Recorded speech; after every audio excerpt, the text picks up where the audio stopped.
sobre o cuidado, sobre o zelo que Ele tem com as nossas vidas. Deus conhece todas as nossas necessidades e, melhor ainda, Ele sabe qual é o melhor para cada um de nós. Mas a narrativa de Cristo, meus irmãos, ela não se resume apenas em anunciar que Deus é o nosso provedor. Observe que o Senhor Jesus, Ele encoraja os discípulos a confiarem na provisão diária de Deus. Nesse mesmo capítulo, a partir do versículo 5, nós podemos observar que até quando Ele ensina os discípulos a orar, Ele já instrui implicitamente a depender de Deus nesse sentido. Na oração modelo, onde Ele ensina o Pai Nosso, parte da oração diz: o pão nosso de cada dia dá-nos hoje. Meus amigos, Deus Ele nos dá o sustento cotidianamente. Mas o texto que nós lemos, ele não vai apontar apenas para gratidão. A ideia que o Senhor Jesus traz, a informação que nós temos com essa realidade da providência de Deus, ela traz consigo algumas responsabilidades para o cristão. E a primeira delas está justamente no início do texto. O Senhor Jesus ele começa dizendo: não andeis ansiosos. Ou, como na versão que eu li no início, não se preocupem. De fato, o Senhor Jesus ele já havia anunciado aos discípulos que no mundo nós teríamos aflições, mas nós deveríamos, ao mesmo tempo, ter bom ânimo. Por quê? Porque Ele venceu o mundo. E o grande problema, meus irmãos, da ansiedade é que ela demonstra, de nossa parte, falta de confiança. As preocupações da vida, elas tendem a nos distrair, fazem com que a gente perca o alvo, o foco. O apóstolo Pedro, em sua primeira carta, no capítulo 5, no versículo 7, ele nos orienta a lançarmos sobre o Senhor toda a nossa ansiedade. E o interessante é que, após nos direcionar a lançar a nossa ansiedade sobre o Senhor, ele explica o porquê. Porque Ele tem cuidado de nós. Ele sabe das nossas necessidades e cuida de nós. Aquietai-vos e sabei que eu sou Deus, diz o Senhor no Salmo 46, versículo 10. Observe que o Senhor nos traz a ideia de que quando ficamos inquietos em meio às adversidades, é como se não soubéssemos que o Senhor é Deus. Aquietai-vos e sabei que eu sou Deus. E realmente, meus irmãos, em momentos de desespero, muitas vezes, muitos se tornam descrentes no poder de Deus. E fica então essa primeira questão para a sua meditação. Como você tem lidado com as tribulações? Qual tem sido a sua atitude diante de Deus em meio às suas angústias? Não ande ansioso, não se preocupe, disse o Senhor.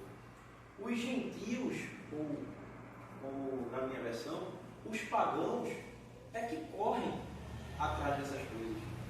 Quando você, que se julga cristão, que se apresenta como cristão, que se diz cristão, anda solícito, inquieto, quando você anda desesperado, você está justamente caminhando como um pagão, como um ímpio, como um não cristão, como alguém sem Deus.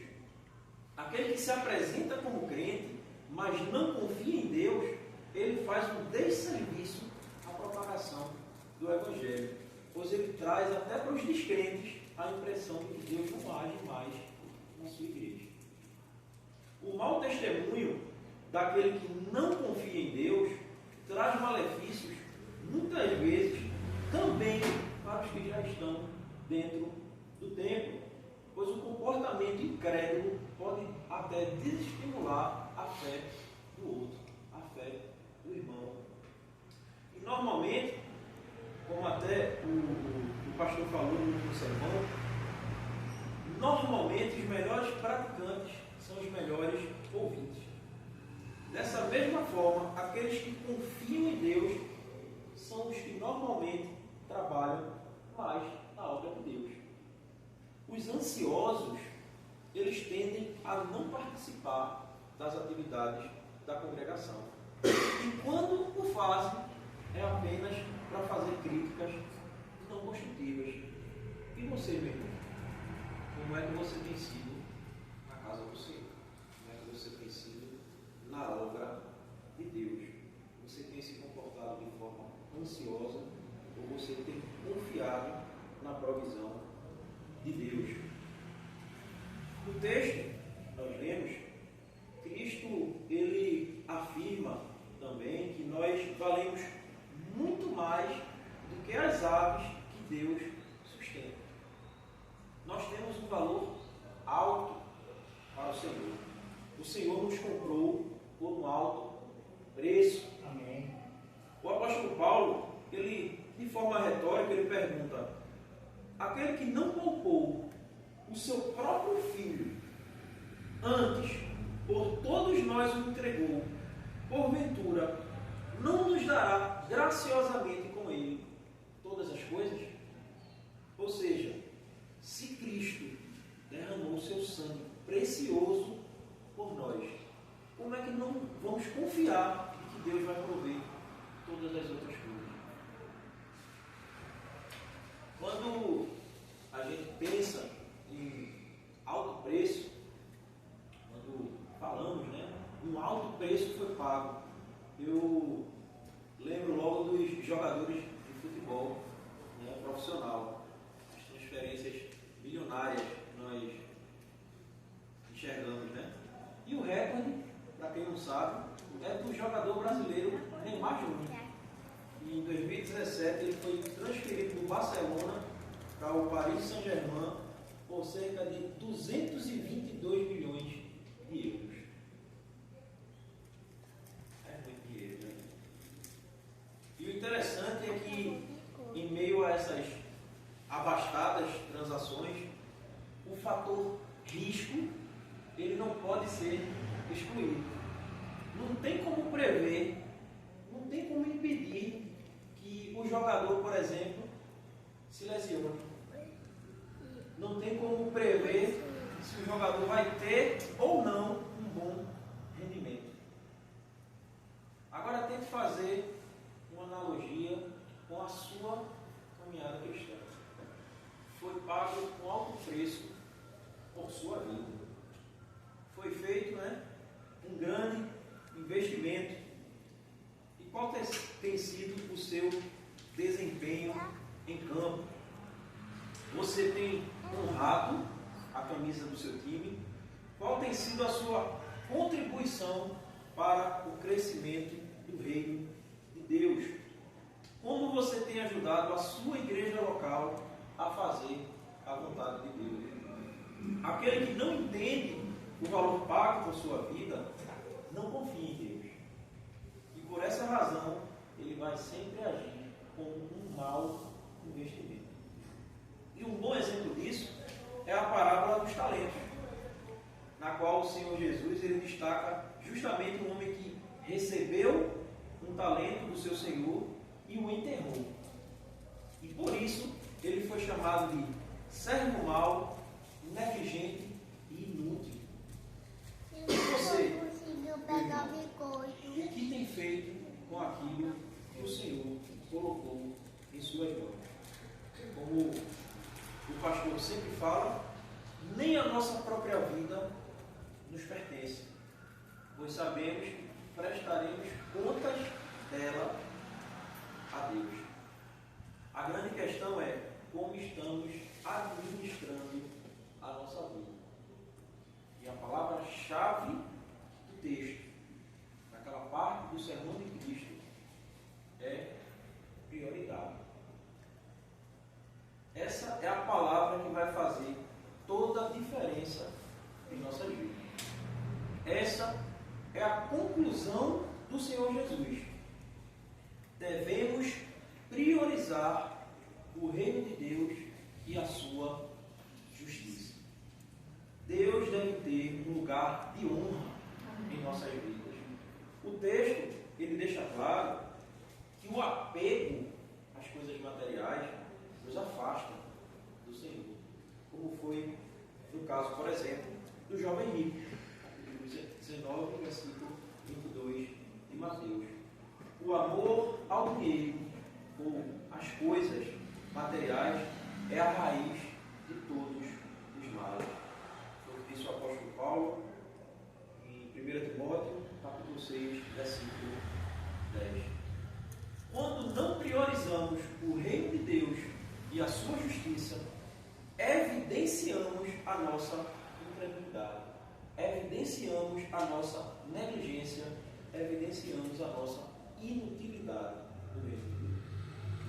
Quando priorizamos o reino de Deus e a sua justiça, declaramos com o nosso viver que somos totalmente dependentes de Deus e evidenciamos que confiamos no seu cuidado e na sua provisão. É justamente sobre isso que o texto trata. Mas aí, pergunto novamente, meu irmão, qual tem sido a sua prioridade? O que é que de fato tem ocupado o seu pensamento? Na parábola do semeador, no capítulo 19 de Mateus, Cristo, ele ensina que a semente que caiu em terreno pedregoso é o caso daquele que ouve a palavra, recebe com alegria, mas visto que não tem raiz em si mesmo, ele permanece pouco tempo. Quando surge alguma tribulação ou perseguição por causa da palavra, logo a abandona. Já que caiu no meio dos espinhos, é o caso do que ouve a palavra, mas a preocupação desta vida e o engano das riquezas a sufocam, tornando-a infrutífera. E você, meu irmão, será que se identifica com algum desses dois terrenos? Esse é o tipo de pergunta que você não deve responder de forma impulsiva, mas de forma reflexiva. Novamente, pergunto, qual tem sido a sua prioridade? E não queremos, irmãos, que vocês pensem que incentivando você a confiar na provisão de Deus, isso seja de alguma forma um encorajamento que você também vai esquecer ou abandonar as responsabilidades familiares, seculares, profissionais. Não é nada disso. O cerne da questão é a prioridade da sua vida. Qual é a prioridade da sua vida? Ou qual deve ser a prioridade da sua vida, você como cristão?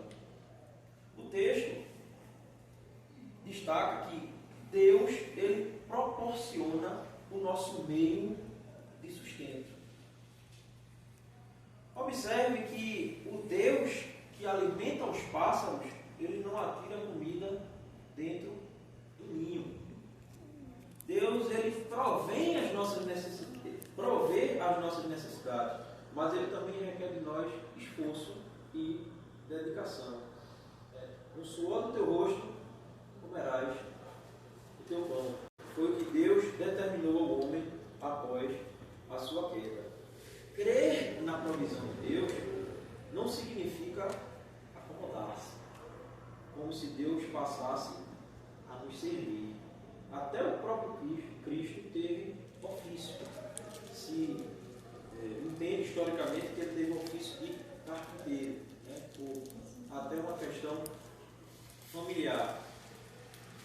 Em Deuteronômio, no capítulo 8, no versículo 17, o Senhor adverte ao povo: não digam em seu coração, a minha capacidade e a força das minhas mãos ajuntaram para mim toda esta riqueza.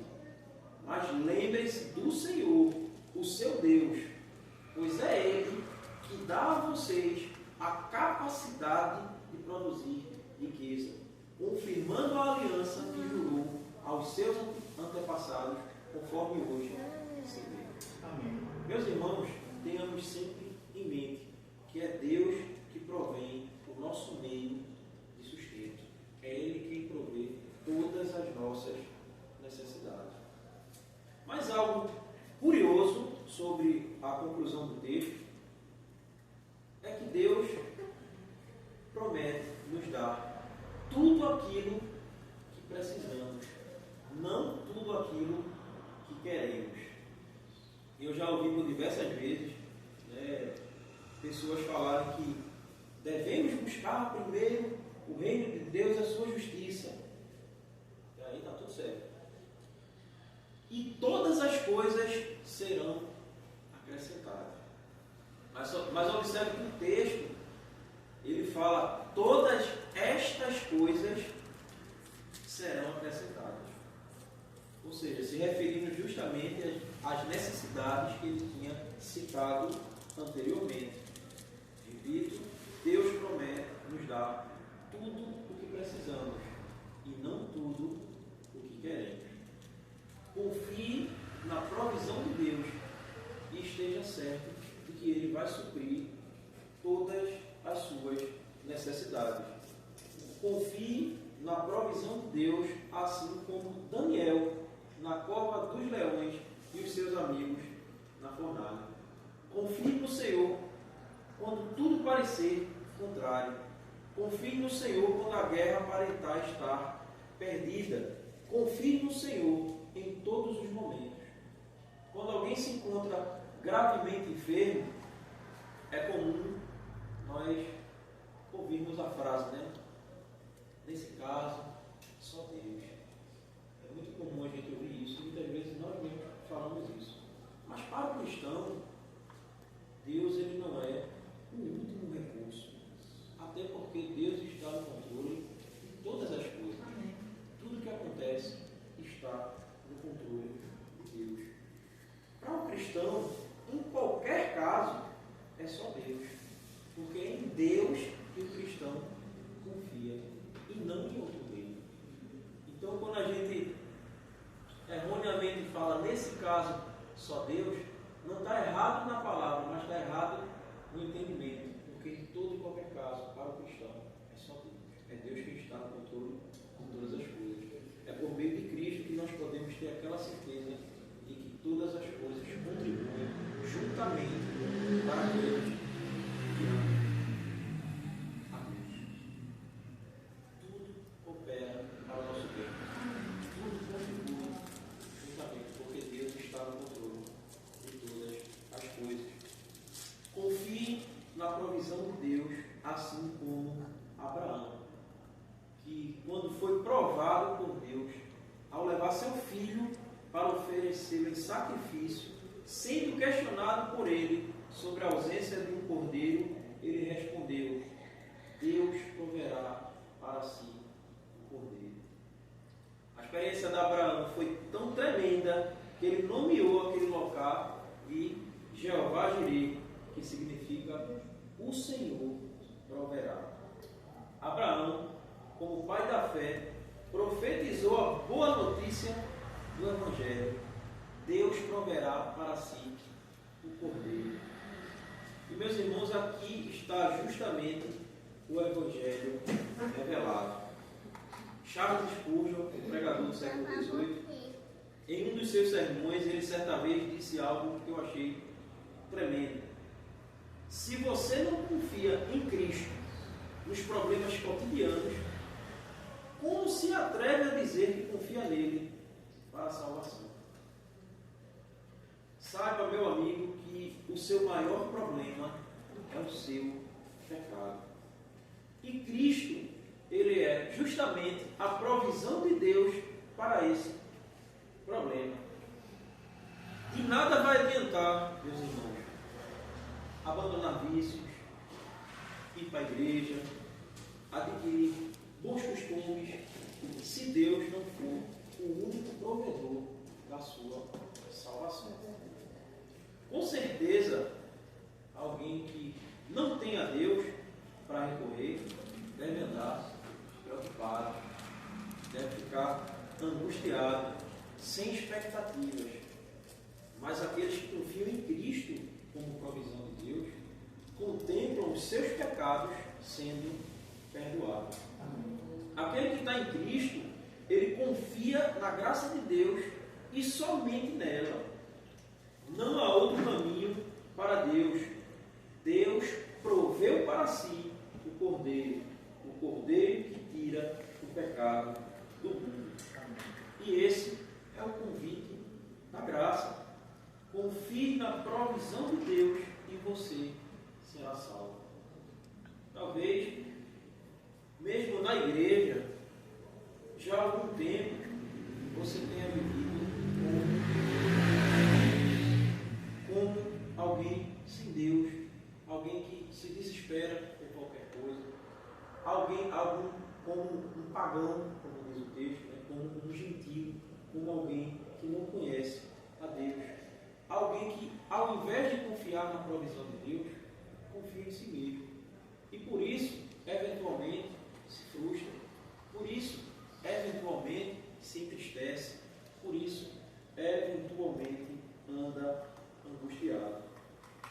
Talvez a confiança nos bens, no conhecimento, ou até mesmo a confiança na religiosidade.